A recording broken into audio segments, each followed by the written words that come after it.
serta yang saya hormati Bapak Ibu Guru dari SD Jeladri 1 beserta stafnya. Terima kasih atas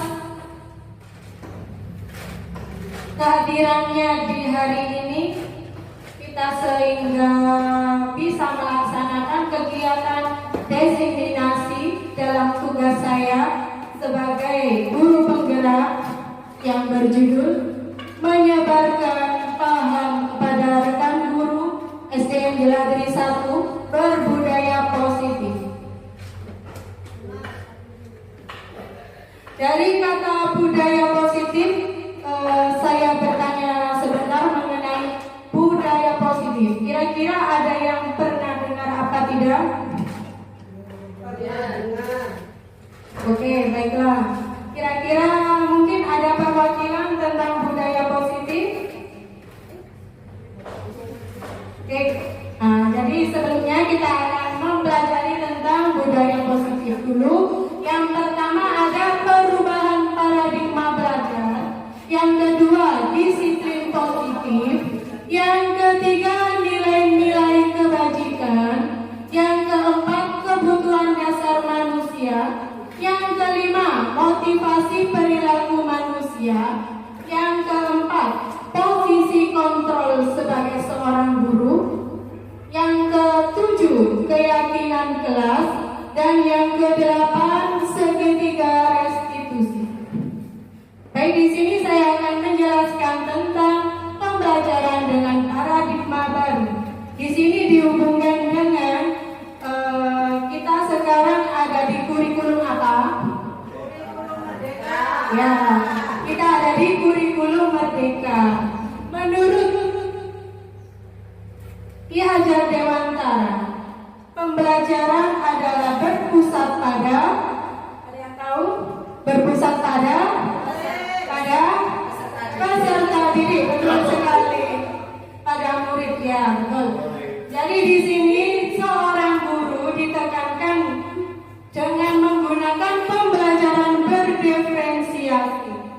Ya, pembelajaran yang memfokuskan peserta didik sebagai pusat dalam kegiatan pembelajaran yang dirancang berdasarkan prinsip pembelajaran sesuai kebutuhan.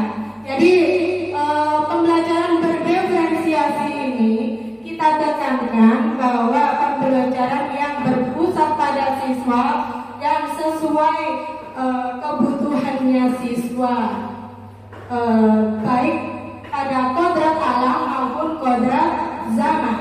Kodrat alam ini adalah kondisi siswa dilahirkan mulai dari awal hingga sampai dia menjadi seorang siswa. Dia memiliki kemampuannya sendiri sehingga guru hanya memoles. Yang menjadi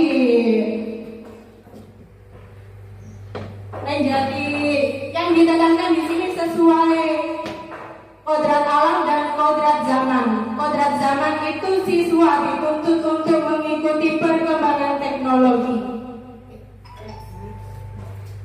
Nah, ini seringkali kita dengarkan tentang miskonsepsi teori kontrol. Ya.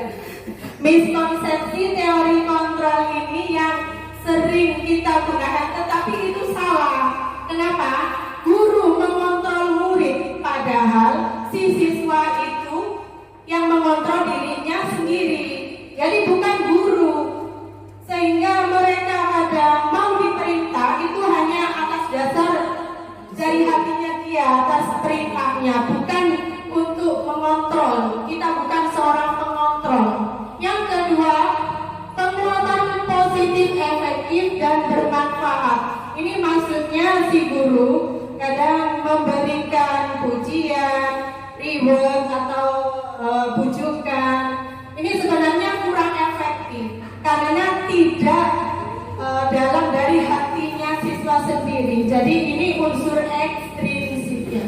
Yang ketiga, kritikan dapat membuat orang merasa bersalah, dapat menguatkan karakter. Ini juga salah. Berdasarkan kritik seorang siswa bisa membangun, tidak, bukan. Itu hanya ada di unsur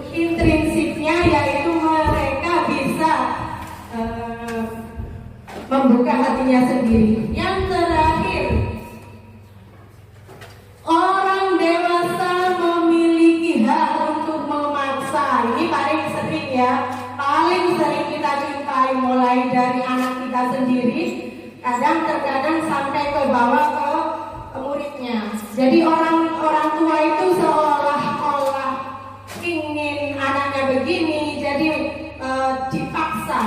Padahal ini adalah miskonsepsi. Ya, ini perubahan paradigma stimulus respon ke pendekatan teori kontrol. Yang pertama, realitas kebutuhan kita sama. Ini menurut stimulus respon. Tapi nyatanya teori kontrol tentang dunia bahwa realitas kebutuhan kita itu tidak sama. Contohnya siswa ini butuh pendekatan yang seperti ini, tapi kita mengaplikasikan secara teacher center, jadi kayak membosankan. Yang kedua, semua orang melihat hal yang sama, padahal setiap orang memiliki gambaran yang berbeda. Seperti contohnya kita menggambar, menuliskan angka 9. Terkadang orang lain membaca itu huruf G. Jadi setiap orang memiliki gambaran, pemikiran yang berbeda. Yang ketiga, kita mencoba mengubah orang berpandangan sama dengan kita. Padahal kita berusaha memahami. Kita memahami karena kita berbeda gambaran tadi ya. Kita hanya memahaminya saja. Yang keempat, perilaku buruk dilihat sebagai suatu kesalahan. Padahal semua perilaku yang ia lakukan itu memiliki tujuan. Terus, orang lain bisa mengontrol saya, ini salah. Karena kondisi kontrol dipegang oleh dirinya masing-masing. Ya, saya bisa mengontrol orang lain, ini juga salah. Bahwa mereka punya kewajiban mengontrol dirinya sendiri. Pemaksaan ada pada saat rujukan gagal. Padahal kolaborasi dan konsekuensi menciptakan pilihan-pilihan baru. Yang terakhir ada model berpikir menang atau kalah. Yang seharusnya adalah model berpikir menang-menang. Di sini sering kali kita mendengar kata disiplin. Biasanya identik dengan apa disiplin itu? Contohnya datang tepat waktu. Ada lagi contohnya? Ada lagi? Oke. Seragam yang sesuai. Rambut tidak panjang. Contoh dari kata disiplin itu betul sekali. Di sini disepakati oleh Bapak Ki Hajar Dewantara dan Dr. William Gosen bahwa bahwa disiplin artinya belajar.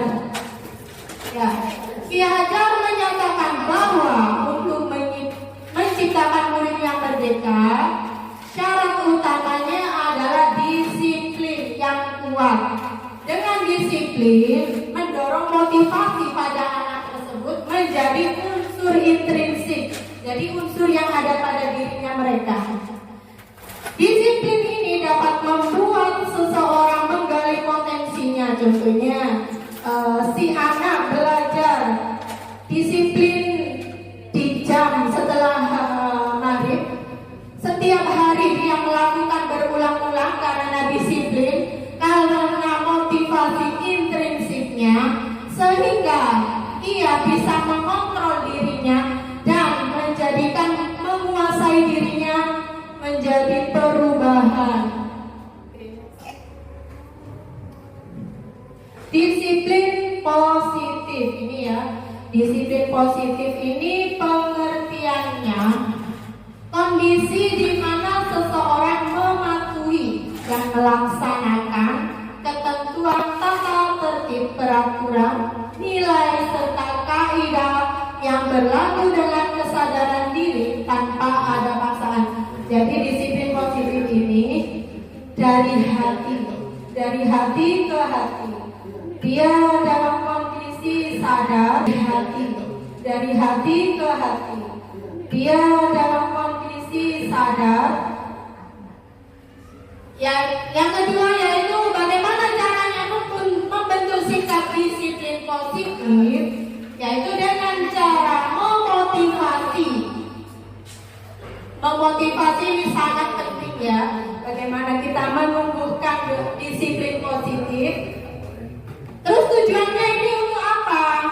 Disiplin positif ini tujuannya ini untuk menanamkan motivasi yang mereka inginkan. Next.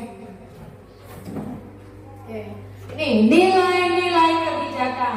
Ya, kita seringkali mendengar kebajikan. Kita seringkali mendengar kata kebajikan. Kebajikan sendiri itu adalah sifat positif manusia yang merupakan tujuan mulia yang ingin dicapai. Jadi di dalam kelas ini biasanya ada nilai-nilai kebajikan. Nilai kebajikan ini sangat banyak. Yang sering kita jumpai ada di nilai profil pelajar Pancasila. Seperti lagunya Boleh Minta Maju, Boleh Minta Nyanyi. Lagunya disiplin, karena di sini bukan disiplin.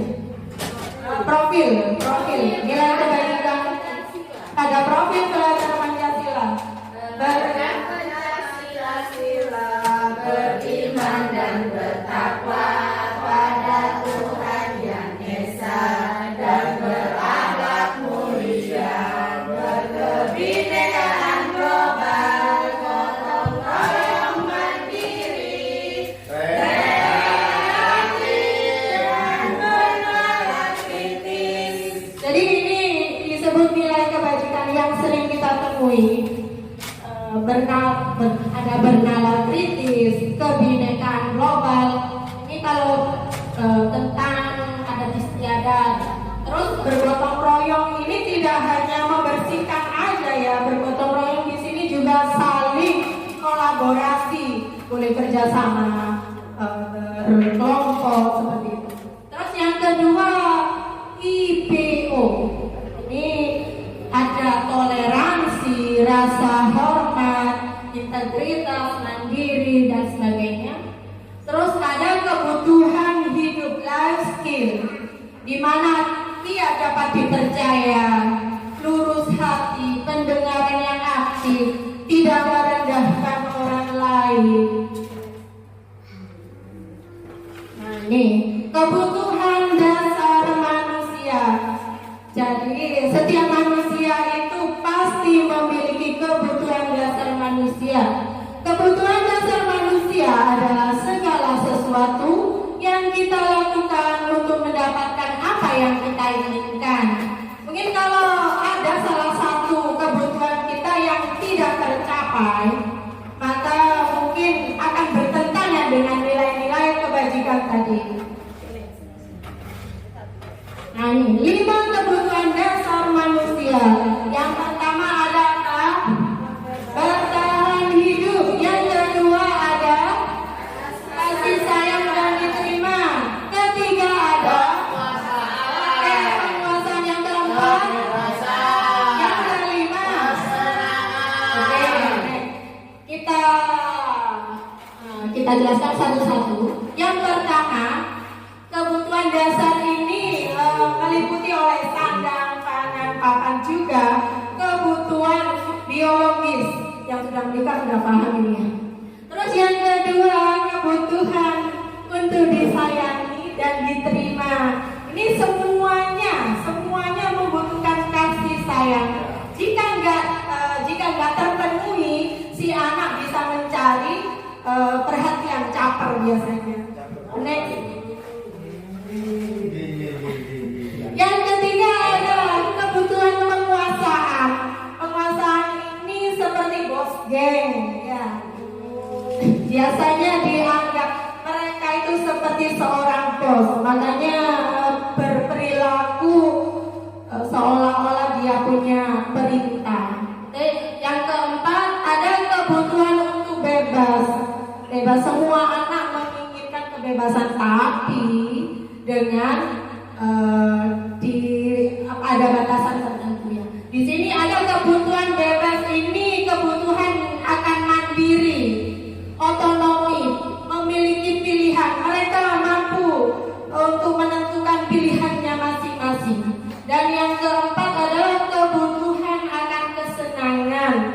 biasanya dilakukan dengan apa kamu motivasinya ini? Dengan kesenangan. Oke.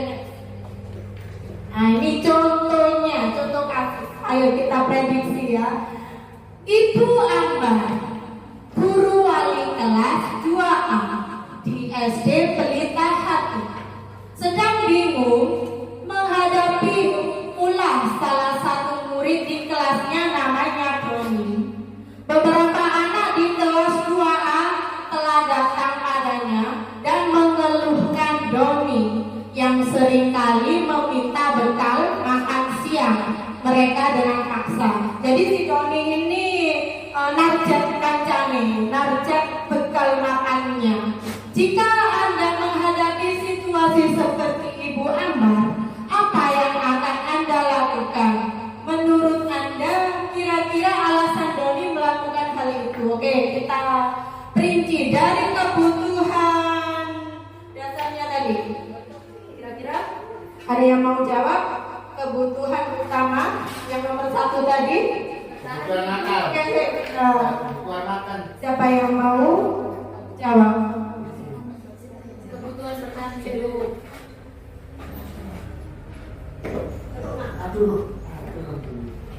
Pertama yang dibutuhkan Doni adalah kebutuhan bertahan hidup seperti makan. Betul sekali.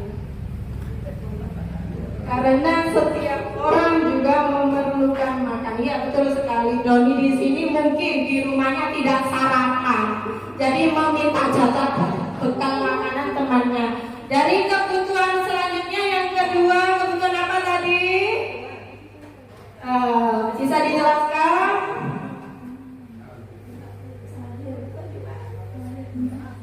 Ada yang mau menjawab? Oh iya.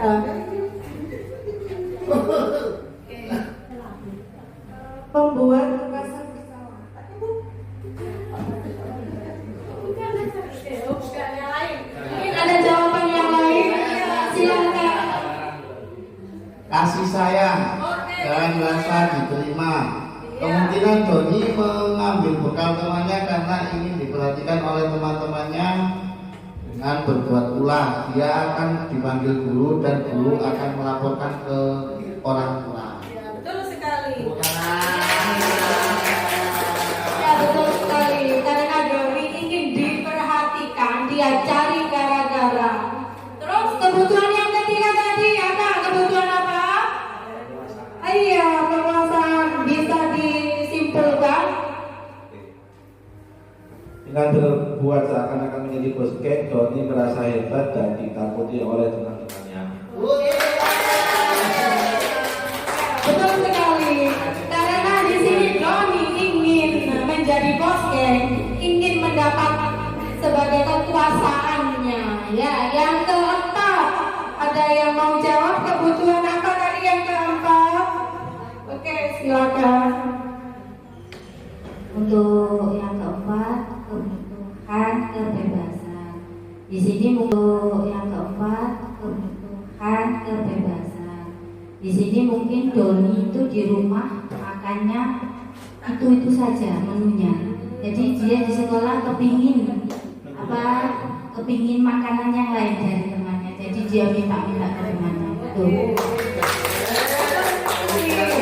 Ya, karena Doni membutuhkan ingin mendapatkan kebebasan, dia dengan cara meminta bekal temannya. Ya, yang keempat ini ya. Yang kelima, yang terakhir, kebutuhan apa lagi ini? Oke, silakan. Yang kelima, kebutuhan kesenangan.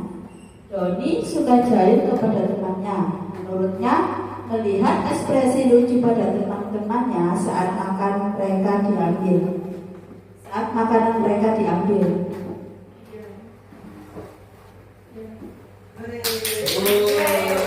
Betul sekali. Dari sini Doni tadi karena melihat temannya ekspresinya yang seperti itu, Doni menganggap itu hal yang lucu. Oke, next.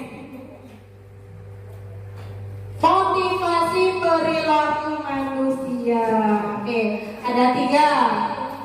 Yang pertama ada di unsur ekstrinsik. Ekstrinsik ini di luar. Ada dua, yaitu untuk menghindari ketidaknyamanan atau hukuman ini, tingkat terendah dari motivasi perilaku manusia ini seperti kita datangnya tepat waktu karena takut dihukum sama gurunya nanti ya, misalnya siswanya ini berangkat lebih awal, berangkat lebih dini hari karena takut ada hukuman tadi. Yang kedua, ada untuk mendapatkan imbalan atau penghargaan dari orang lain ya. Ini jika si siswa belajar atau berangkat lebih awal ingin mendapatkan pujian, biasanya mendapatkan reward atau mendapatkan rujukan apalah. Jadi ingin mendapatkan imbalan. Ini adalah unsur ekstrinsik. Yang ketiga ada unsur intrinsik. Intrinsik ini yang paling sesuai karena ada dalam hati mereka sendiri, ada pada motivasi nilai-nilai yang mereka percaya. Jadi di unsur intrinsik ini dia memahami, menyadari bahwa perbuatannya itu benar. Kita sering sekali mendengar kata hukuman, konsekuensi itu paling sering sekali ya. Bisa dipahami bahwa hukuman ini bedanya apa antara hukuman, konsekuensi sama restitusi. Kalau hukuman ini tidak terencana, sifatnya tiba-tiba, si anak ini nggak tahu, misalnya dia terlambat, si anak ini nggak tahu apa hukumannya, dan jadi tidak ada kesepakatan kalau hukuman ini. Kalau konsekuensi ini sudah ada kesepakatan antara siswa dan guru, jadi sudah tercatat dalam bentuk keyakinan tadi, keyakinan kelas. Yang ketiga ada restitusi. Kalau restitusi ini menciptakan kondisi bagi murid untuk memperbaiki kesalahan. Jadi kesalahan dia tahu punya kesalahan, jadi dia sendiri yang menindak. Dia akan melakukan hal apa ke depannya dia sudah paham karena mengajarkan untuk bertanggung jawab. Di sini 5 posisi kontrol. Yang pertama menjadi seorang penghukum. Yang kedua membuat merasa bersalah. Yang ketiga sebagai seorang teman. Yang keempat sebagai pemantau. Dan yang terakhir manajer. Yang paling baik kira-kira yang mana ya? Manajer, betul sekali.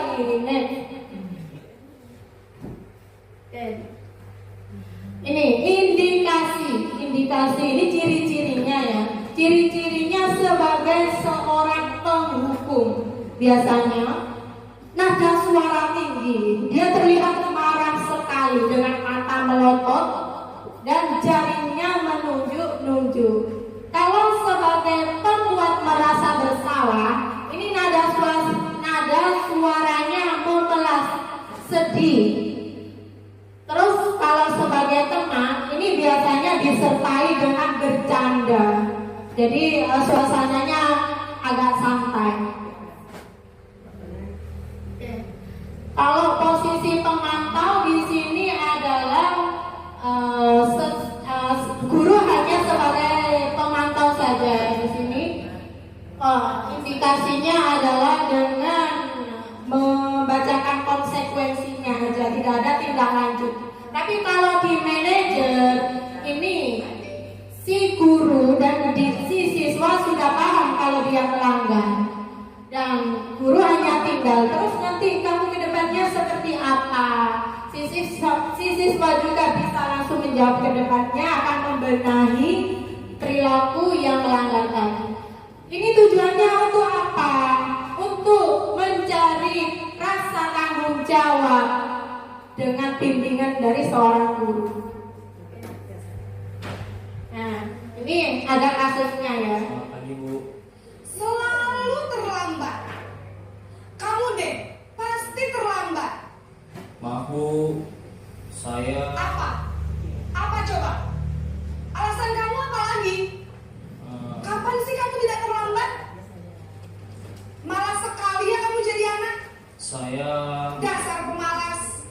Gak kapok-kapok sih kamu. Sudah berapa kali terlambat? Sana, kamu keliling lapangan basket 2 kali. Kenapa saya harus keliling lapangan basket, Bu?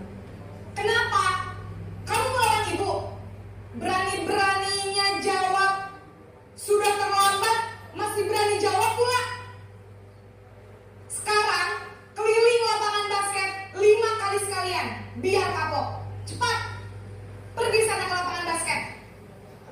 Dari video tersebut kira-kira posisi kontrol apa yang diambil oleh si guru tadi? Boleh angkat tangan. Oke, silakan. Sepertinya guru tadi itu sebagai penghukum. Karena kalau dilihat dari nada suara yang tinggi, melotot sama menunjuk-nunjuk, terus terakhir dia memberikan hukuman untuk lari keliling lapangan. Ya, betul sekali.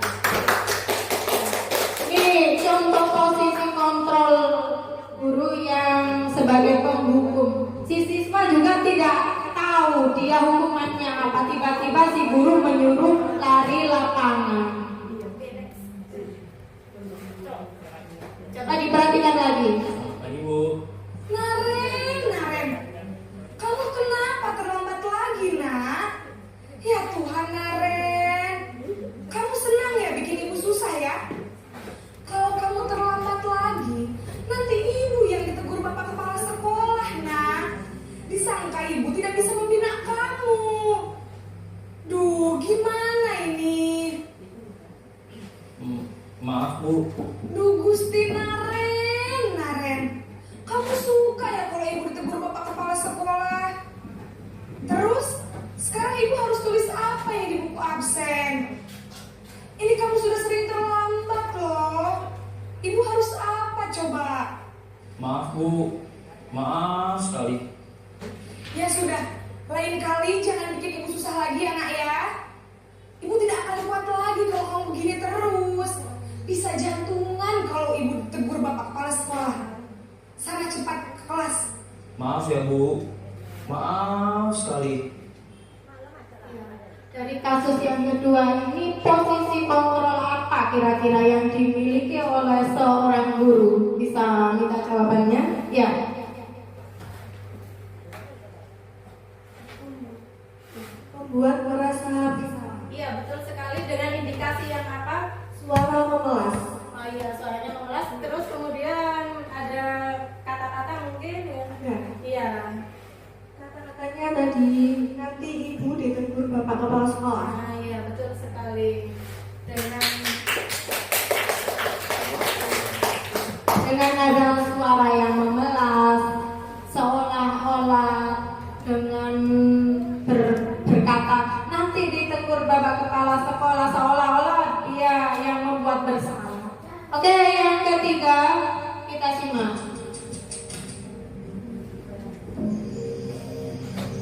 Naren,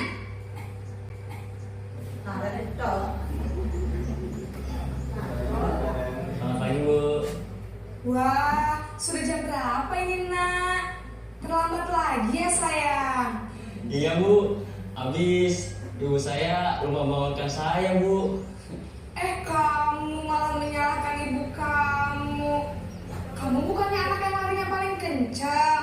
Kok terlambat sih? Iya, Bu. Saya memang terlambat bangun tadi. Jadi, biarpun saya lari kencang, tetap gak kekejar, Bu. Ya sudah sana. Nanti lain kali larinya lebih kencang lagi ya. Biar gak terlambat lagi. Bikin senang ibu. Demi ibu. Bisa kan? Bisa lah, Bu. Ya sudah sana masuk kelas. Ibu beresin urusan absen kamu. Kamu ini ada-ada saja. Dari video tersebut kira-kira posisi kontrol apa yang dipegang oleh guru tersebut? Bisa raise your hand? Oh iya.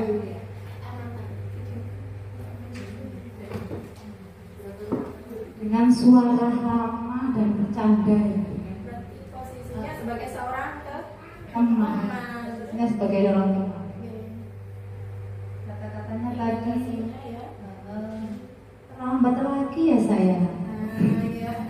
Jadi di sini sebagai seorang teman. Jadi ekspresinya tidak marah, indikasi kata-katanya sambil bercanda.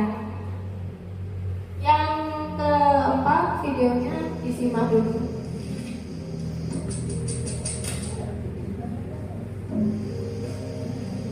Naren,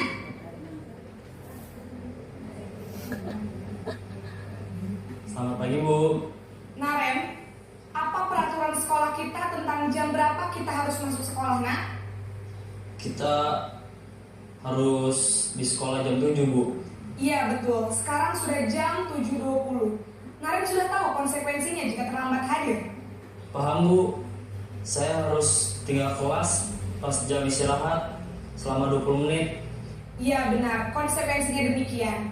Jadi nanti jam 9.30 pas istirahat, kamu harus tinggal di kelas, kerjakan tugas tambahan untuk ketertinggalan kamu, ya? Baik Bu. Oke, baik. Dari video yang keempat ini kira-kira posisi kontrol yang dilakukan guru tadi sebagai apa? Bisa mengutarakan jawabannya? Dari contoh itu tadi posisi kontrol guru sebagai pemantau. Indikasinya guru langsung mengingatkan tentang peraturan atau konsekuensi sekolah dan langsung mengingatkan siswa untuk tinggal di kelas mengerjakan tugas tambahan. Dari video yang keempat ini menjadi seorang apa tadi? Menjadi seorang pemantau. Betul sekali, karena langsung meningkatkan dengan keyakinan kelasnya. Yang terakhir kita simak videonya.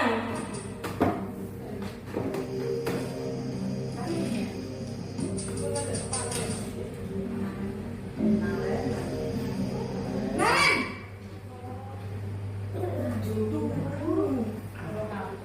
Selamat pagi Bu. selamat pagi Naren. Maaf Bu, saya terlambat. Iya, sekolah masuknya jam 7, sekarang sudah jam 7.20. Jadi sekarang bagaimana ini Naren? Maaf Bu, saya lupa setel alarm saya semalam. Baiklah, menurut kamu, keyakinan sekolah yang mana yang perlu kamu tingkatkan? Menghargai diri sendiri dan orang lain mungkin ya Bu. Setuju. Jadi, apakah Naren meyakini prinsip saling menghormati tersebut? Iya Bu, saya meyakininya. Apakah Naren bersedia memperbaiki masalah keterlambatan ini? Bersedia Bu. Bagaimana kamu akan perbaiki masalah keterlambatan ini? Saya akan coba untuk tidak lupa menyetel alarm saya Bu. Baik, kalau Naren lupa menyetel alarm di rumah, ada orang yang kira-kira bisa bantu mengingatkan tidak? Ada Bu, kakak saya, Kak Emma. Ada lagi selain Kak Emma? Selain Kak Emma, ada ibu saya. Baik, jadi yang mengingatkan Naren adalah Kak Emma dan ibu kamu ya? Kira-kira akan mulai start alarm kapan nih Naren? Setelah pulang sekolah, akan segera saya lakukan. Baik, jadi Naren akan setel alarm untuk bangun besok pagi dan akan diingatkan oleh kakak dan ibunda Naren ya. Ada lagi yang mungkin perlu dilakukan Naren agar tidak terlambat bangun lagi? Tidak ada Bu. Baik Naren, terima kasih untuk kerjasama kamu. Sekarang kamu perlu kembali ke kelas untuk belajar. Baik Bu, terima kasih. Ya. Yang terakhir ini kira-kira posisi kontrol apa yang dimiliki oleh seorang guru tersebut? Ada yang mau jawab? Oh ya, silakan.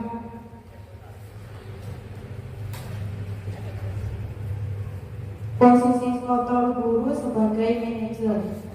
Alasannya? Indikasinya guru tidak marah dengan suara yang tulus. Murid pikiran mencemas karena tahu melanggar kesepakatan kelas. Yang lebih spesifik?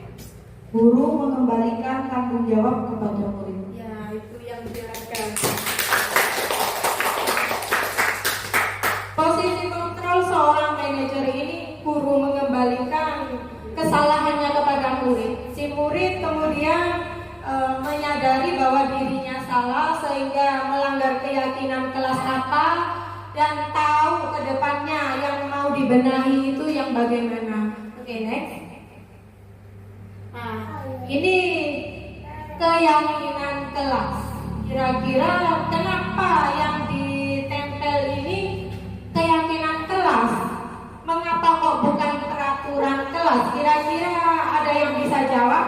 Mengapa menggunakan keyakinan kelas? Mengapa bukan peraturan kelas? Kira-kira ada yang mau jawab? Ada yang tahu? Ya, silakan.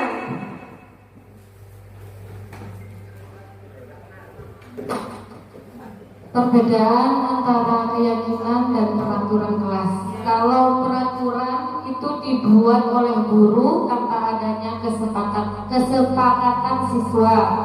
Kalau keyakinan kelas antara guru dan murid membuat kesepakatan bersama dan dijalankan oleh semua warganya. Iya, betul sekali. Jadi di sini perbedaan antara peraturan dan keyakinan. Jika peraturan ini hanya guru yang membuat, tapi kalau keyakinan ini ada siswanya dan disepakati oleh kedua belah pihak dan dilakukan oleh semua masyarakat di situ di kelasnya ya. Nah, ini bentuk keyakinan kelas. Bentuk keyakinan kelas yang pertama bersifat abstrak. Jadi masih umum ya. Terus dengan yang rinci, yang konkret. Kalau peraturan itu yang konkret, yang spesifik. Yang kedua, keyakinan kelas berupa pernyataan universal. Jadi masih umum, bahasanya itu masih luas. Terus pernyataan keyakinan kelas senantiasa dibuat dalam bentuk positif. Jadi kata yang negatif itu kita positifkan dulu. Terus keyakinan kelas hendaknya tidak terlalu banyak sehingga mudah diingat dan dipahami oleh warga kelasnya. Terus keyakinan kelas sebaiknya sesuatu yang dapat diterapkan di lingkungan tersebut. Karena sudah menjadi keyakinan maka harus diterapkan oleh siswa dan guru di situ. Semua warga kelas hendaknya ikut berkontribusi dalam pembuatan keyakinan kelas lewat kegiatan curah pendapat. Jadi antara guru dan murid harus ada. Jadi ada kegiatan kayak seperti diskusi. Terus yang terakhir, bersedia meninjau kembali keyakinan kelas dari waktu ke waktu. Jika tidak kurang sesuai, maka keyakinan tersebut bisa diubah. Nah, ini kata-kata negatif kita ubah menjadi positif. Seperti dilarang buang sampah sembarangan. Ini katanya negatif. Kita ubah menjadi kata positif. Jagalah kebersihan kelas. Kalau yang kedua, biasanya seringkali ada temannya yang minta uang. Jadi dilarang meminta uang pada temannya. Kira-kira ada yang tahu nggak membuat kata menjadi positif? Kira-kira kita rumuskan dengan nilai-nilai kebajikannya tadi kira-kira apa? Menghormati kepemilikan teman barangnya teman. Nah, kalau yang ketiga dilarang berkelahi antar teman. Kira-kira kalimat positifnya menjadi bagaimana? Saling menyayangi boleh. Terus ada lain?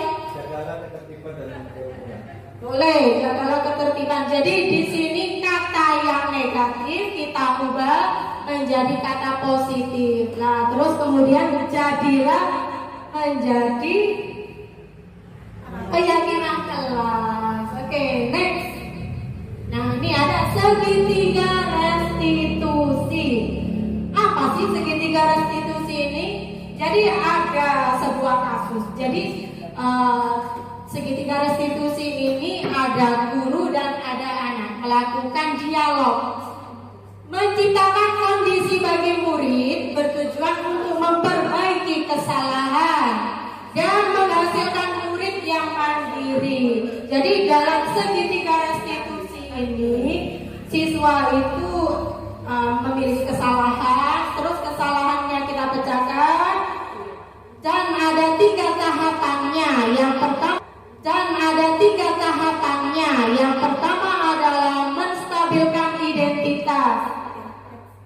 Apa menstabilkan identitas di sini adalah berdasarkan prinsip membuat kesalahan adalah hal dari pembelajaran. Jadi guru menganggap kesalahan itu adalah hal yang biasa. Dengan indikasi si guru berkata, oke, itu adalah hal yang wajar bahwa manusia di sini tidak ada yang sempurna. Jadi semua pernah melakukan kesalahan. Yang kedua ada validasi tindakan yang salah. Di sini si siswa tadi sudah tahu melakukan kesalahan, jadi si guru bisa bertanya, padahal kamu bisa melakukan hal lebih buruk dari ini ya. Kamu pasti punya alasan mengapa melakukan hal itu. Jadi di sini setelah menstabilkan tadi yang si anak kelihatan marah atau kelihatan takut, kita stabilkan emosinya, terus kita memvalidasi tindakan yang salah. Seperti kamu pasti punya alasan kan melakukan itu. Nah, seperti itu. Oke, next. Dan yang terakhir adalah menanyakan keyakinan. Setelah menstabilkan, terus bertanya kesalahannya apa. Yang terakhir ini menanyakan keyakinan. Kita kembalikan lagi pada keyakinannya.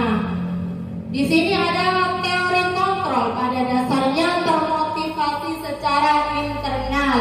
Pada tahap menanyakan keyakinan, anak akan siap untuk dihubungkan dengan nilai-nilai yang dia percaya dan berpindah menjadi orang yang dia inginkan. Jadi di sini seperti menyadarkan kembali, seperti kata-katanya apa yang kita percaya sebagai kelas atau keluarga, boleh apa nilai-nilai yang kita telah sepakati.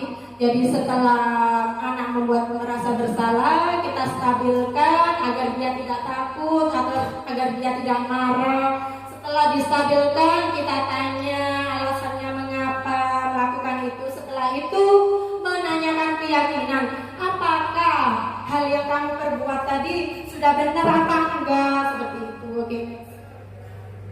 Nah, di sini ada contoh kasus yang paling sering kita jumpai. Pada hari ini adalah hari Senin. Sekarang adalah piketnya Maura dan Talita. Tetapi pada saat saya tiba dan saya melihat kelas dalam keadaan kotor, Maura dan Talita tidak membersihkan kelas 5 dan mereka tergopoh-gopoh untuk mengikuti upacara bendera karena mereka sebagai petugas upacara. Sehingga sebelum proses pembelajaran mereka melakukan bersih-bersih di kelas dengan mengepel dan waktu pembelajaran jadi mundur 5 menit. Oke, nah ini kenapa kelasnya kotor sekali ya? Siap, tadi itu.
dari hati ke hati.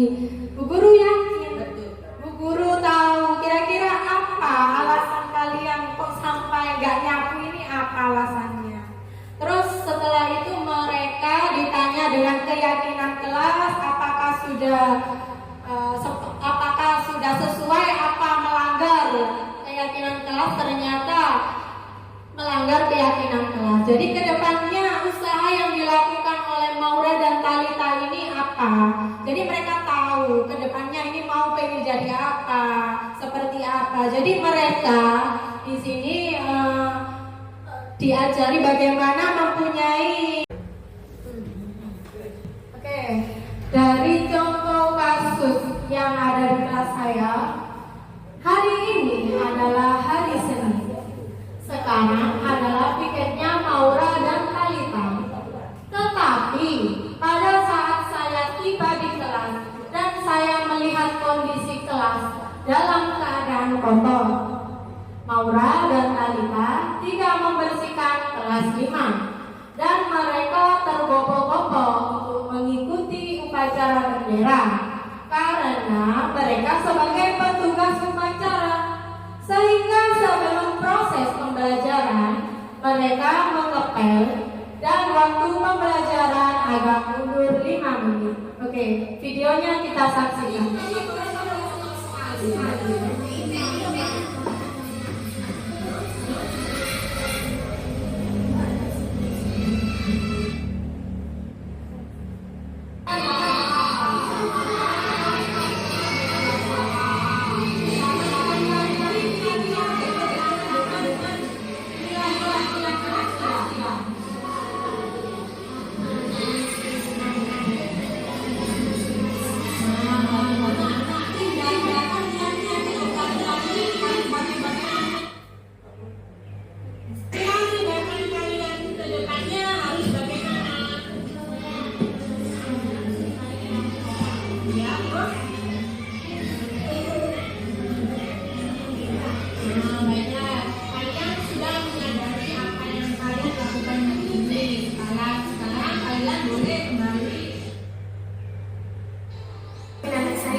Dari tayangan video tadi kita aplikasikan pada segitiga restitusi. Yang pertama kita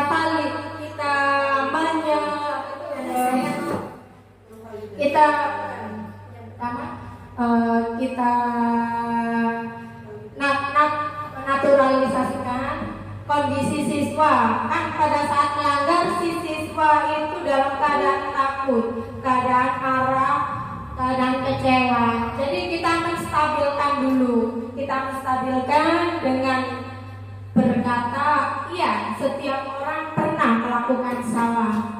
Jadi kita maklumi seperti itu. Setelah menstabilkan, kita lihat apakah tindakannya itu bertentangan apa tidak. Perilakunya tadi melanggar keyakinan, melanggar kesepakatan kelas apa tidak. Kita validasi dulu. Berarti mereka sudah mengatakan iya, kami melanggar kesepakatan kelas, tidak disiplin. Terus yang terakhir di tahap penyelesaian masalah di sini, mereka tahu ke depannya ini hal apa yang akan dilakukan, mereka sudah paham. Jadi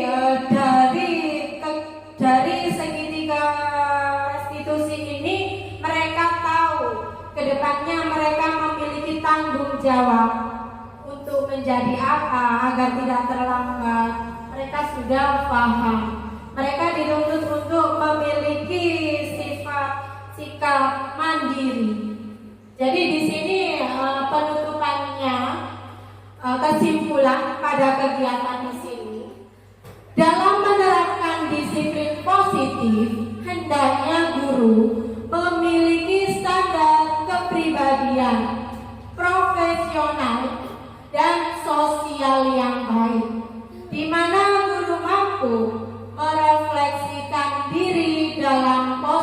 kontrol saat ini. Seperti halnya pada perjalanan diri sebagai among manager yang menuntun murid-muridnya menjadi insan yang mandiri, merdeka, dan bertanggung jawab oleh standar nasional pendidikan. Oke. Sekian dulu pemaparan saya pada siang hari ini. Apabila ada kurang lebihnya, saya mohon maaf. Wassalamualaikum warahmatullahi wabarakatuh. Waalaikumsalam warahmatullahi wabarakatuh.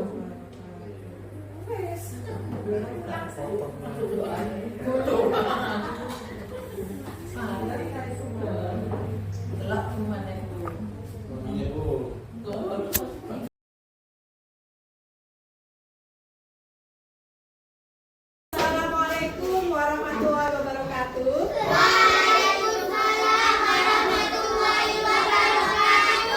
Ya, hari ini kita akan membahas tentang keyakinan kelas. Kira-kira ada yang tahu nggak apa keyakinan kelas? Apa itu keyakinan kelas?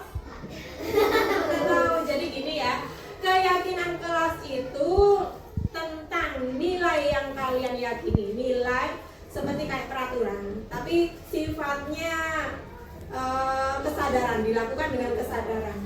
Nah, keyakinan kelas ini ada kalimat positif dan ada kalimat negatif. Contohnya kalau kalimat positif, mari kita saling berbagi. Kalau yang negatif seperti dilarang membuang sampah sembarangan. Jadi satu anak kita buat keyakinan kelas yang negatif 1, yang positif 1. Jadi buat berapa? Ada berapa? 2. Masing-masing anak membuat berapa? 2. Hari ini Bu Guru akan ngasih. Jadi nanti kalian tulis dulu kalimat positif dan negatifnya ya. Nanti kita tempel di papan tulis ya. Iya, kalian tulis dulu. Iya, nanti ditempel.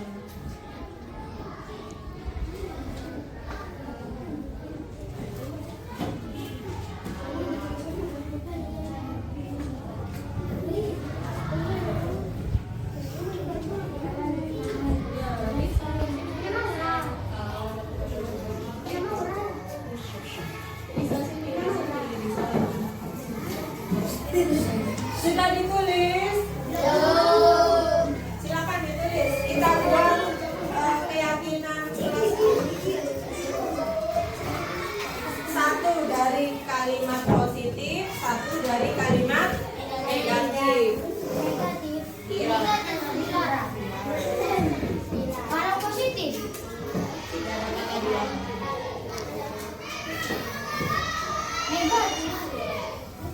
Negatif itu seperti dilarang. negatif, negatif. Iya. Saya negatif. Sudah Un. Negatif. Kalau sudah ayo kita tempel Negatif sini. dilarang yang boleh. Tidak ada kata dilarang. Ya. Kalau yang ada kata dilarang. Nek. Negatif. Ayo kalau sudah kita tempel dulu. Belum. Semua ada gitu. Iya. Lewat sini. Sip ya. Sip. Ini wadah. 1. Loh, Feri yang positifnya mana? Ini kan yang negatif. Yang positifnya mana? Iya. Positifnya. Positif berarti tidak ada kata dilarang. Sesama teman harus seperti itulah. Kalau di kelas biasanya yang ramai diapakan. Terus kalau cak-caknya gimana? Sudah? Positif dibully. Dibully. Tulis aja lah. Ya itu tadi seperti apa yang akan dilakukan biasanya sama temannya. Sudah? Ya silakan.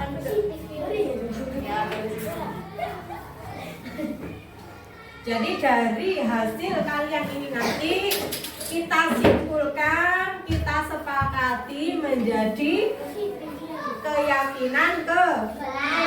Keyakinan kelas berarti yang diterapkan kita setiap hari. Sudah siap? Ayo silakan ditempel. Ayo Risa.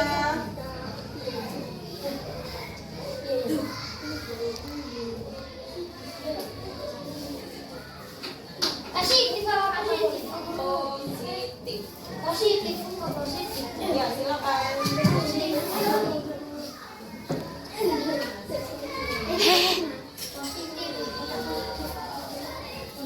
Negatif.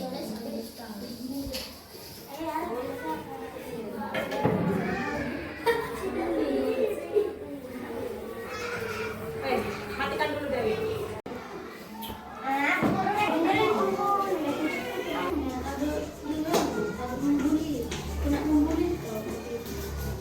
Terus ini apa? Dilarang ramai.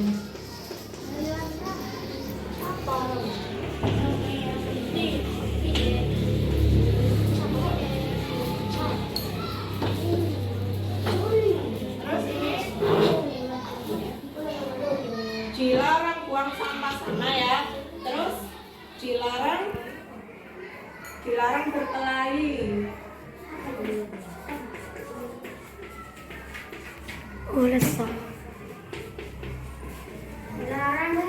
Terus ini apa? Dilarang makan. Dilarang makan di kelas.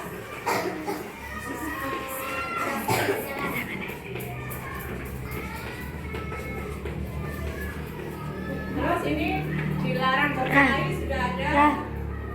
Saling berbagi.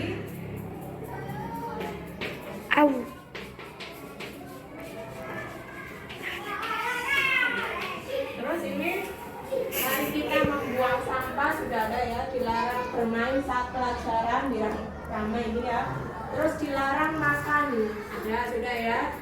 Dilarang buang sampah, ada. Buang sampah ada. Dilarang berkelahi, ada. Berkelahi atau membuli, ada ya. Dari kalimat negatif ini kita buat menjadi kalimat positif dengan nilai-nilai. Dilarang membuang sampah, berarti kelasnya harus bersih. Berarti jagalah kebersihan kelas. Terus dilarang membuli teman, sama dengan berkelahi, berarti saling hidup bersama. Iya, saling hidup rukun. Saling hidup rukun. Terus dilarang ramai, dilarang makan, berarti apa? Kira-kira dilarang ramai berarti apa? Dilarang makan kelas, apa? Menjaga Kebersihan. Menjaga Lingkungan. kedisiplinan saat pelajaran. Oke, jadi nilainya ada 3. Ini ya, nilai-nilai ini namanya apa tadi? Keyakinan kelas. Keyakinan kelas berarti mulai besok dan seterusnya sudah diterapkan di kelas. Sudah siap?